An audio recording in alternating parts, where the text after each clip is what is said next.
திண்டிவனம் பக்கத்துல கீழ்சீவடி, கீழ்சீவடின்னு ஒரு ஊரு. அந்த ஊர்ல ஐயா ஐயா பாலுன்னு ஐயா பாலுவாத்தியார், அவரோட பேர் பாலசுந்தரம். இன்றைக்கு சொல்ற ராமதாஸ் எங்க பெண்களை எல்லாம் எங்க இளைஞர்கள் கொண்டு போறான், பறையர் இளைஞர் கொண்டு போறான், தலித்துன்னு சொல்ற இந்த சேரிக்காரன் கொண்டு போறான்னு சொல்றாங்களே. நான் ராமதாஸை பார்த்து கேட்கிறேன், ஏன் ராமதாஸ் இந்த கீழ்சீவடி கிராமத்திற்கும் பாலு வாத்தியாருக்கும்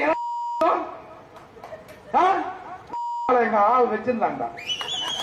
இதுதான் உண்மை. பாலு வாத்தியார் ராமதாஸ் எங்க வாத்தியார் வைத்துக் கொண்டிருந்தார். அவர் தாழ்த்தப்பட்ட சமூகத்தை சேர்ந்த பறையர் பாலசுந்தரம் வச்சிருந்தாண்டா.